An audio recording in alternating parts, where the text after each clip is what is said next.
Update, update, update. Now you can get 10 free email issues when you sign up for email at dearbusinesscoachpodcast.com. Discount codes, early access, exclusive content, the magazine, and access to the VIP page. Dearbusinesscoachpodcast.com. Okay. Yeah. Amazing. All right. Good. Awesome. Jenna, how are you today? Is it Jenna Eicholtz? Yes. Oh, nice. Welcome to the Dear Business Coach podcast. Thank you for coming today. Yeah, thank you for having me. I'm excited. Thanks. Yeah, I actually want to read your title or your bio here, and I know a little bit from looking at your profile, and what I know from the beginning here, it says supporting business owners with VA solutions that save time and drive growth, VA growth solutions. And then you say helping pet brands build trust through strategy behind the logo. And I did notice a little bit too here that you do actually highlight as an entrepreneur running two dynamic businesses, I specialize in strategic growth, brand storytelling, and operational support to help businesses make impact. Yeah. Now, is that did I pick some good phrases there? How do you describe both of your businesses? Yeah, absolutely. I'll say that's one of the things that's like kind of hard, especially like in today's world. A lot of people have different avenues for businesses or different side things. So it's like really hard to kind of let everybody kind of know what you do. So those are, the two main things that I do. I would like to work with pet brands. I still love design. My degree is in interactive and graphic design. So that's how I still stay active in my design like desires in life is working with, pet brands on a smaller scale basis. It's definitely nothing that's out of the park, like super big. And then I'm also a partner for the VA Growth Solutions. We partner with Sphere Rocket for placement on VAs, so that's something that's been newer. But yeah, so yeah, my basically my two top ventures right now.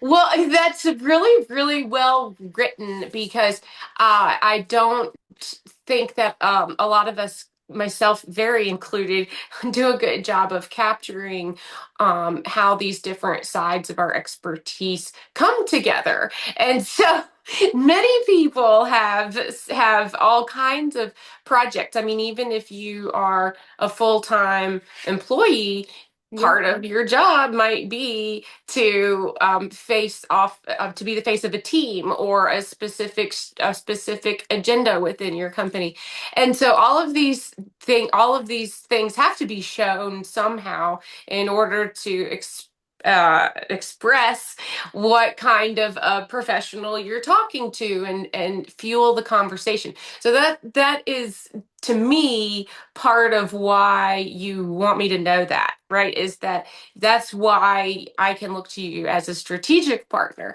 So how does that work? If I am asking you for growth solutions, what is your background and some of your ups and downs that might, why is that helpful to me?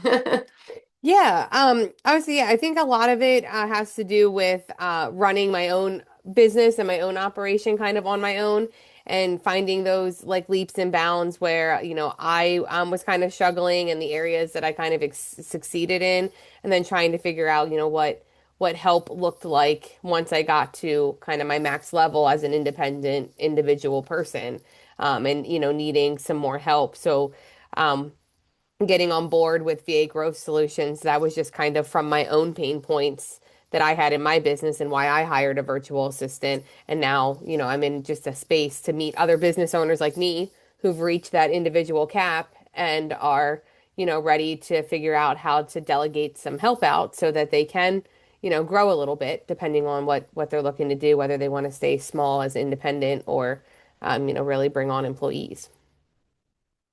Yeah, I mean, right. Do I want to bring on employees?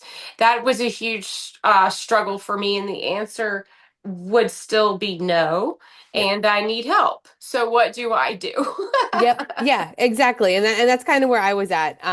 Just where I'm at in life and some of the things that I have going on and just that type, trying to manage employees. I just didn't think that I would be good at it and be fair about managing the employees so that they, would be, happy where they are and that type of stuff. So I kind of went the route of a virtual assistant. Well, yes, it is still an employee, with the processes and SOPs and the stuff that we do. I don't have to check in with her every day. I don't need to like see her every day, even though we do. We talk on Slack all the time.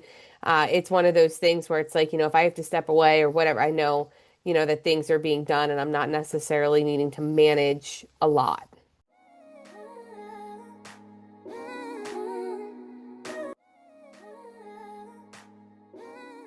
Update, update, update.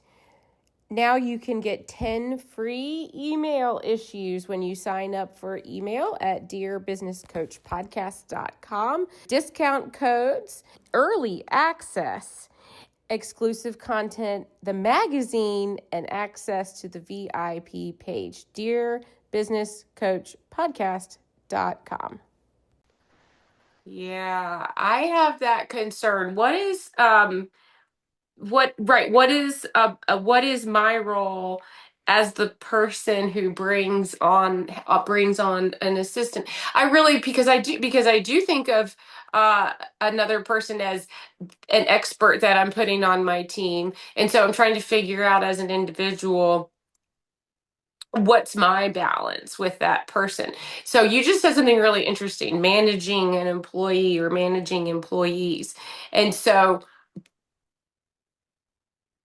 when I am thinking about that person's relationship or their their role in my organization, how do I communicate to my VA like how much help I need? Like how involved can I ask you to be without asking you to be a partner? How do Yeah. I respect those boundaries and create productivity and creativity? Yeah, I mean that could be really common. It all depends on the skill set of your VA. A lot of them do kind of have backgrounds in business operations and executive admin, so they are kind of used to having their hands in like a little bit of everything and kind of helping just keep the general business operations going. So a little bit of marketing, a little bit of sales, maybe even some lead generation. A lot of them have like little areas that they have some expertise in, and that's one of the things that what we do with our placement and the individuals that we have. We have very educated people that have had years of experience. If you're looking for somebody to jump in as an executive assistant and you want them to have 10 years of experience because you're like, hey, I have processes, I have things to do, but I can't actually train somebody on how to be an EA. Like, I need somebody who already knows how to do this. I just need to plug them into my system. We can source, somebody that has a lot of experience, and be successful, and kind of finding that really top level help that some individuals need. Just because you're an individual business owner doesn't mean you need to start down at the bottom and have an entry level VA. We're finding that actually most of them need somebody with at least 3 to 5 years of experience because they just don't have time to train on what a VA does. They just need to plug a person who knows what they're doing into their system. You're right. I hadn't really thought about being able to ask you about an executive assistant. That really changes what I would put down on my paper as far as things to give that person. Yes, yes, absolutely. So does that mean that I come to you, Jenna, and I say, here's what I do, here's what I think I need, and then we go from there together? Yeah, essentially, yeah. We'll have a meeting. We'll kind of write down everything. We like to look into, the potential, future too. So we kind of have an exercise that we work through, things that you need to get done, taken care of, like, right now in the first 30, 60, 90 days of onboarding your VA. And then we do a category of what are some things that, maybe you would like to hand off down the road as things start to get just like you would any other employee. You start to maybe hand some more tasks over as things start to get into a flow. And you can kind of write down what you might want them to do in that later half. So like maybe at the 180-day mark, like that half year mark, what tasks might you want them to kind of start to take over then? And kind of look at it in like, kind of the next year and figure out exactly, what is important and what can kind of be added on. And then we'll help you build, kind of build what that looks like so that we can make sure that we're sourcing a virtual assistant that's going to meet all those standards, even in the later potential days of their employment at that 180-day mark, making sure that that person could meet that if that is something that could be an expectation. Yeah.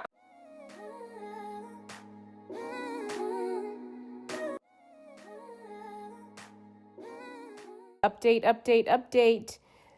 Now you can get 10 free email issues when you sign up for email at dearbusinesscoachpodcast.com. Discount codes, early access, exclusive content, the magazine, and access to the VIP page. Dearbusinesscoachpodcast.com.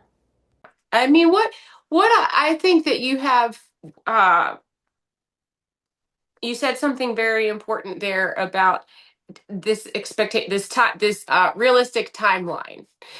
So at one point I thought, well, I'm maybe what I'll do is find someone who can contract with me for 2 or 3 months, and that'll give me enough to time to maybe pick up some tricks, maybe have some conversations with this person to figure out if what I'm asking them to do is something that I should be delegating or not. Yes, and then now I'm starting to think that's really the time that's as much time as you need to get to know this person to develop a relationship going forward where you're creating quality work together.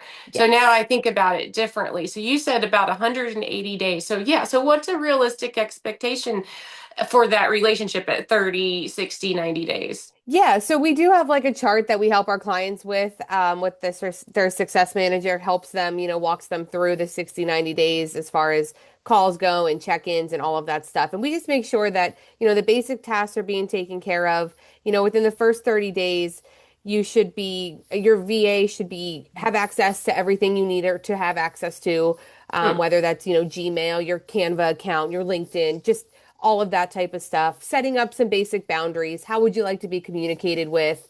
What's the best way to handle project management? Just those types of things. So your simple onboarding should be in the first 30 days. So after that, they should kind of be already into your process. The first, then 60 to 90, depending on what they're having you do, you can start to set some KPIs for social media metrics, for maybe even sales. If anybody's happening to hop on the phone and make calls, you can start to, kind of Hmm. implement those, hey, we want 2 calls a week booked, 20 calls a day or whatever that volume is. You can kind of start to set those KPIs. And then in those 60 to 90 days is kind of when you can start to really see, hopefully the impact of having the help, like seeing like your time being freed up, what maybe you were able to do, not doing those tasks, how those tasks are performing, and kind of move on from there. I mean, it's just kind of like any other employee when you would kind of have an onboarding period because I mean, just realistically, there are people who at the end of the 90 days, it might just not be working out. It may be the VA decides that it's not working out with the business owner, and it may be vice versa. And that would just be the same thing here if you had, an employee in person that after their 90-day evaluation, they just weren't meeting the criteria. Um, and if that's the case, then we can, get you started again with another virtual assistant, kind of get you back in the pool, just like you would, you kind of put your application back out and get some more people back into your pipeline. But yeah, I mean, it's really treated the same way.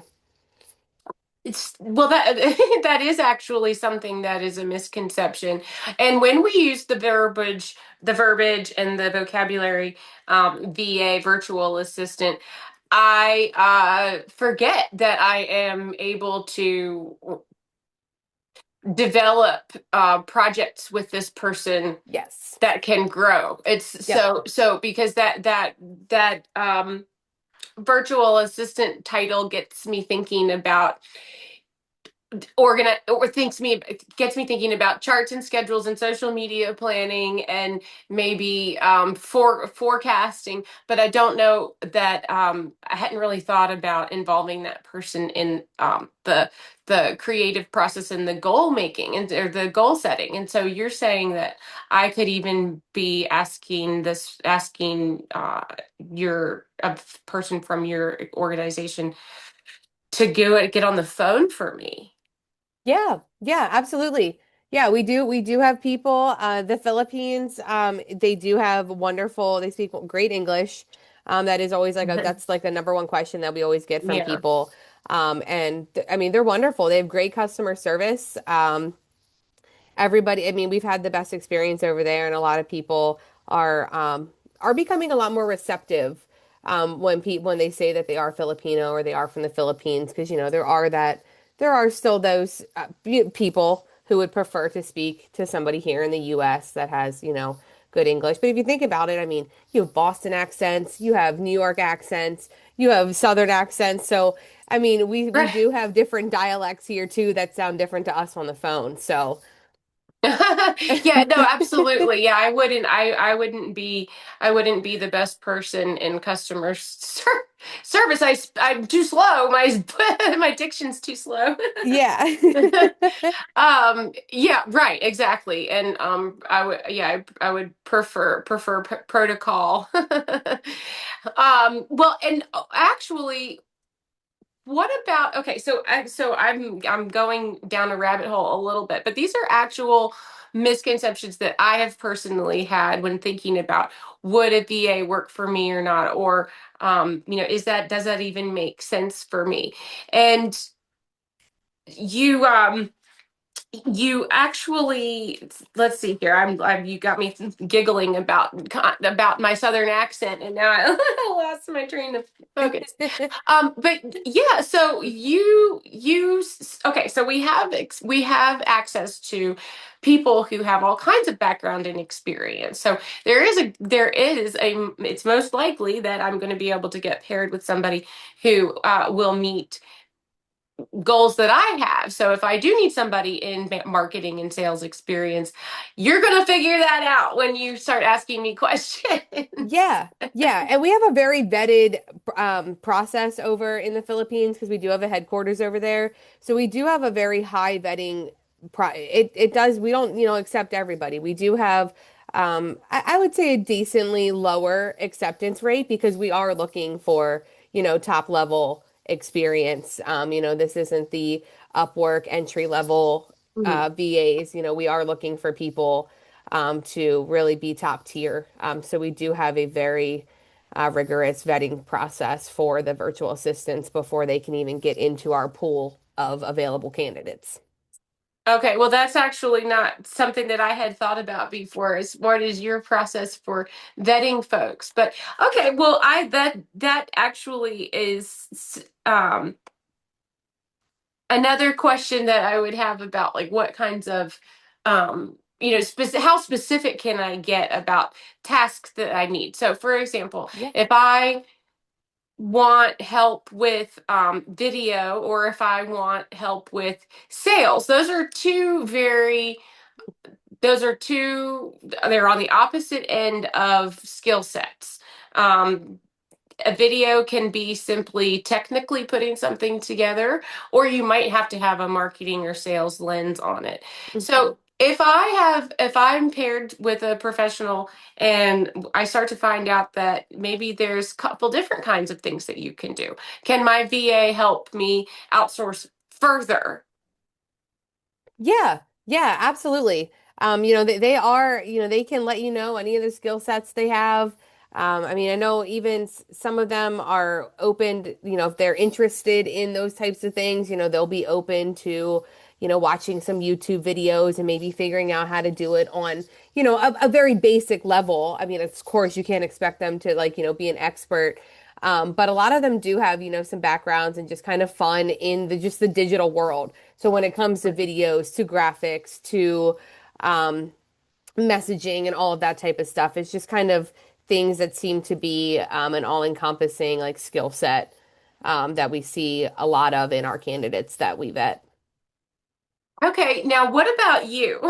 So when I think about your design and you're specializing personally in pet brands. So what is it? What's going on in the pet brand world? Because I actually think about this when I'm seeing commercials. It actually seems like it's getting really, really competitive.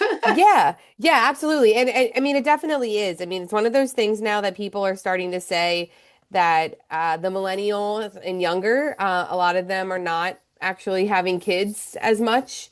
And a lot of them have pets. And pets are starting to become, the new kids. And people are doing some crazy things, trying some different things. I mean, pet insurance has like exploded over the past couple of years. Like there was not any pet insurance when I had pets as like a little kid that, wasn't really a thing. And now it's, being offered through almost every big carrier. I mean, even your health carriers have, pet insurance. So that's what the biggest thing is that, people pets are the new kids. That's just becoming a growing trend. And by 2030, the pet industry is supposed to quadruple where it is right now. So Oh, wow. yeah, just Okay. with technology, the different things that you can do. I mean, I'm, you know, uh, breeding different things like that, whether it's mixed breeds, purebreds, different working dogs, stuff like that. I mean, they're really a lot of police departments have upped their quote or not, I wouldn't say quotas, but I guess have like upped their teams of canines. A lot of police departments, used to have like one or two. Now there's like some have like almost every officer has a dog. So even in that aspect too, we are just starting to turn towards, animals a lot more. So, okay, I'm going to ask you a difficult positioning question about yourself in the market. How can you, if you are in this sort of a niche, how do you um, not get involved in the competition? Right, working for several clients. Yeah, I mean, to be honest, a lot of it is, there are a lot of different aspects depending on what I am doing. I typically don't sign like non-competes or stuff like that when it comes to design work. If I am doing like actual brand marketing strategy, those are, things that I will think of, coming into it. But it's kind of a case by case situation. But it is something that I've thought about. Of course, as you said, it's growing, it's starting to boom. You're starting to see a lot more. It's really highly competitive. So it is something that I'm continuing to like keep on my radar and kind of monitor how I want to handle that as more of the similar types of products and brands pop up. Right. I just thought because when I see the commercials for different kinds of food, right, Yep. the packaging, there's only so much you can do with the shape of the package, for example. So that's an interesting world. Maybe that's a whole different episode as far as what do designers do when it comes to maintaining privacy and things like that. I'm sure there's a thousand ways to do everything. Yeah. Yeah. Oh, yeah. Absolutely. Yep. So actually, let's see. I wanted to go back to your profile because you do actually offer um your link tree. So let me see if because this is actually one of the link trees are fun because I find them telling because it says, oh, you have some resources here, and I might find something that is an extra bonus or something that I didn't know about you before. So you have a 15-minute coffee chat, and you also have the strategy, a pet industry brand strategy from under behind the logo. I can look at VA growth solutions. You have a tab for virtual assistant staffing, book a call with our team. And then there's a freebie 1,000 plus questions for your EA. So how would I um choose to look at these 1,000 questions? How this is wild. How do I use this worksheet? Yeah, so honestly, it's kind of fun. It really all depends on this is something that our founder gave his executive assistant when he first started, just questions to ask them. Now it breaks it down into different things about their learning styles, about how they like to communicate, just different things like that. As well as personal things. It all depends. I mean, for me, my virtual assistant, she's my partner in my business. So of course I want to know, about her, maybe a little bit about like, her home life, if she has any children, or if, she was married, like when her birthday is, those types of things. So it goes down into, business questions, building questions, personal questions. And it's just a way for you to start to get to know your VA and really build a strong communication with them because you kind of know, how they like to communicate, what their skills are, when their birthday is. Makes it a little bit more personal. Right. Okay. Yeah, you got me thinking just now about we're in the holiday season and I don't really know what to do for someone that's working on a project for me or someone that, I have a relationship with in this world. So what is a gift or what is a gesture for someone that I'm not going to send like a fruitcake.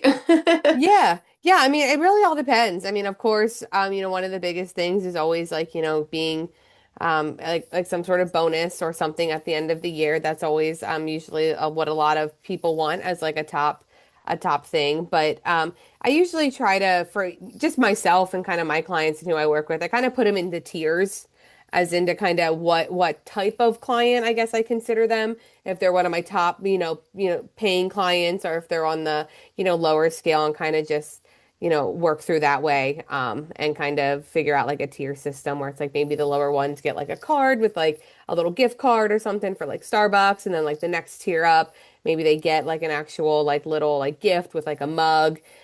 Branded gear is something that's always, just being in the brand industry, just in general. I always advocate for branded gear, especially when it's office to office and business to business. Pens, paper, you can never go wrong with sending pens and sticky notes. I mean, I'm always looking for a notebook and I'm pulling what I've got from my like I literally have a pile of notebooks and stuff that I get from brands that I work with and I just start to pull that. Like they get used. They absolutely do get used. So I always say branded material. And then just kind of picking a level of kind of what you would like as far as, that gift goes. Well, isn't it the best feeling to think they're going to use this? Yeah. I actually look forward. I'm the printing company, one of the printing companies that I do some work with. When they have overflow, they're a good friend of ours just in my local community. They send out a really nice calendar, and I literally look forward to it every year because it's the paper Mm. calendar that I actually use.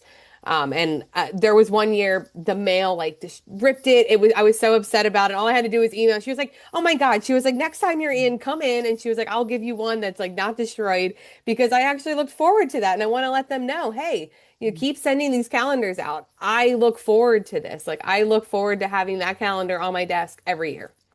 Yeah, I know. Yeah, I do have some. That's funny. And I love having you tell me that I have an excuse to buy pens and paper and things for people. Yes. Yeah.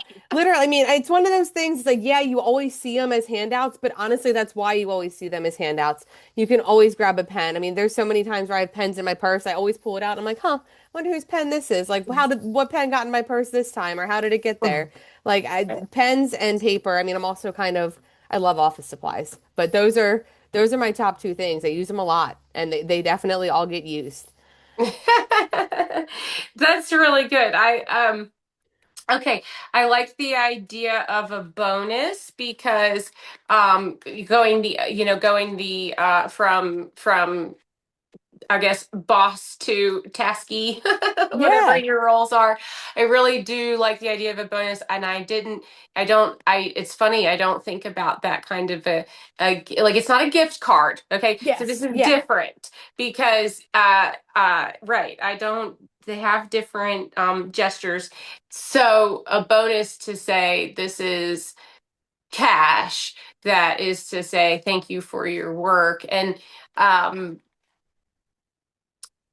I suppose I could contact. So how would I do that? I guess I could actually say to.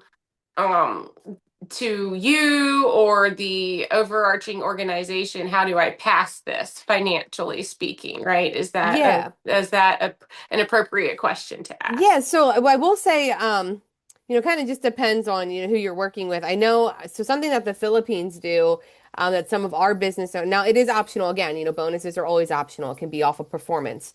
Um, but the Philippines is very common for what they consider a 13th month pay. So they'll just basically get an extra month pay at the end of the year as their bonus for the good performance for the year, and which is could be similar here in the US if you get a 2 to 5% raise for the year. Very similar to what they do as like a 13th month pay. So you could potentially kind of like adapt that kind of same thing where it's like, okay, how much do, they work for me, we get like $500 a month. I'm going to give them that extra, like the bonus is just an extra month of pay, Mm-hmm. on top of the year, whatever it is. Mm-hmm. Yeah, okay. Well, you know what? I actually okay, so I'm looking at I called it a worksheet, but this is 1,000+ questions for your EA. As you said, this was actually a real tool that was used to generate some questions. So basically, I mean, this is actually a really good report, like report. Rapport building is a funny word to use. Yeah. But it gets us thinking about the other person and each other as far as what are our working styles like. And I this is sort of a funny aside, and I know that we have to wrap up, so I'm going to ask you, where do you want people to go first? I'll probably ask you to say your LinkedIn profile or your link tree again here in a second. um but I have an assistant that I've been working with for a while, and she kept telling me she likes to work at nighttime. She kept telling me that she's a night owl. And I said, okay, well, that's fantastic, great, good to know about you. And then I said, a couple months later, I want to be able to send you some emails over the weekend. I hope it doesn't bother you. It's just, I need to just go ahead and work on this project and send you stuff as I can think about it. And she actually said, no, really, I need you to send these project emails over whenever you can, because you're not going to bother me. If it's 10 o'clock at night, um, I thrive at that time of night. So I had to learn how to trust that person at that time to not be worried about what I was putting on them and take what she was saying. So that maybe if I had had some more conversations using these questions that are Yeah. more about one-on-one stuff, it kind of opens up sort of a different level of a relationship. And so that's why the worksheet made me giggle, because I could have used these questions. Yeah, they can be really helpful. I mean, yeah, just getting to know somebody on a little bit of like a general basis level and just figuring out, what it is that makes, them tick. It's kind of like doing the disc tests or, those types of things, learning your personality and your learning style. It is really important in order to make sure that you're fitting the right person, not only into your business, but into the working flow that you've created. Yeah, and well, and I have your link tree here. So I actually have a couple of colleagues asking me right now. Um, do you have some do you sometimes get help? I didn't think, that you would actually need help. Yes, I do. So I just had a friend the other day ask me, what do you find having an assistant is helpful? And I thought, well, of course. And this is a person that has a bigger operation than me, and I thought that's not something I would expect her to ask me. So maybe what I need to do is give her your 15-minute chat, Yeah.